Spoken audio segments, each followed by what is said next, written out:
Coucou les copains, aujourd'hui Pika et moi on vous souhaite une excellente journée et on souhaiterait vous présenter notre première recette en partenariat avec Geneva Total Rescue. Et ensemble on va faire la même recette, la dinde assaisonnée, faible en glucides.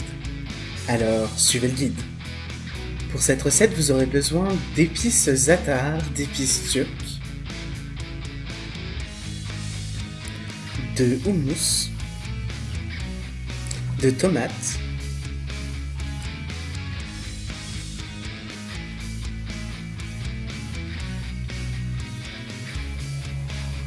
de choux frisés,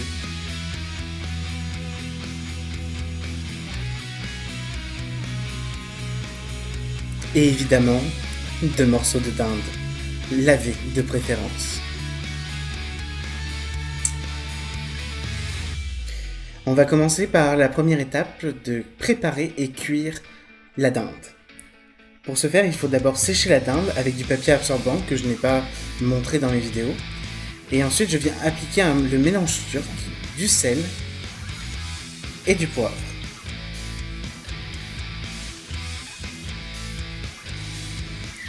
Je rajoute l'huile et je fais chauffer tout ça 6 à 8 minutes de chaque côté.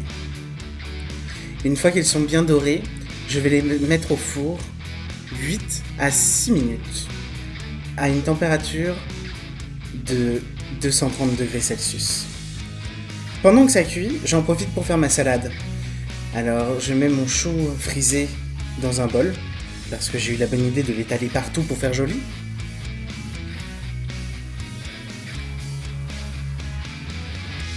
Ensuite, je viens couper mes tomates en dés pour pouvoir en répartir partout dans ma salade.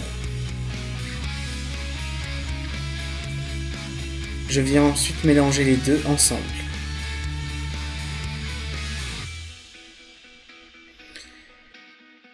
La prochaine étape est de préparer la vinaigrette. Alors je mélange mon houmous avec du jus de citron, de l'eau. Je mélange le tout. Je rajoute du mirin personnellement pour donner un goût supplémentaire un peu plus sucré à ma préparation parce que j'aime tout ce qui est sucré salé. Et enfin, je finis avec un peu de vinaigre.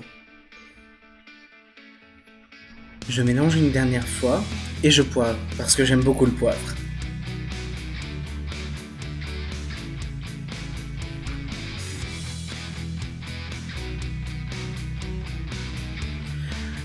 Pour assaisonner la salade, j'utilise le mélange za'atar. Je mélange avec mes mains parce que je me suis lavé. Et c'est l'heure du dressage. Je vais profiter des étapes de dressage pour vous parler un peu plus de mon partenaire, Geneva Total Wrestling. C'est une fédération école de catch fondée en 2010 par Victor Diaz. Elle est suisse et promeut dans ce pays ce sport. Elle fait également du travail de sensibilisation auprès des jeunes pour que sa pratique soit plus encadrée et donc plus sécuritaire. Et soyons honnêtes, quoi de plus intéressant pour moi comme partenariat que de travailler avec des gens qui font du catch? Je veux dire, c'est totalement l'esprit Pokémon. Des combats, du spectacle, de l'épique, mais aussi se surpasser et créer des liens. C'est pourquoi de leur côté, cette semaine, ils vont également avoir l'occasion de reproduire la recette que j'ai faite aujourd'hui, mais aussi d'une autre recette qui viendra cette semaine. Et donc on verra lequel des deux s'en sort le mieux. Alors pour cette petite recette, je me suis amusé à créer un petit stade de catch. Et vous allez voir là, ce que ça donne. Je suis plutôt content du résultat. J'ai hâte de voir ce que eux ont préparé. Voilà les amis, c'est tout pour aujourd'hui. Alors j'espère que tu as aimé cette vidéo et que tu seras là pour la prochaine. En attendant, je mets des liens en description pour la fédération. Alors n'hésite pas à aimer, à partager, mais aussi à t'abonner à nos deux chaînes. Ça me ferait énormément plaisir de te voir pour les prochaines fois. Allez, au revoir tout le monde. Et n'hésitez pas à me dire en commentaire si ma recette est meilleure que la leur.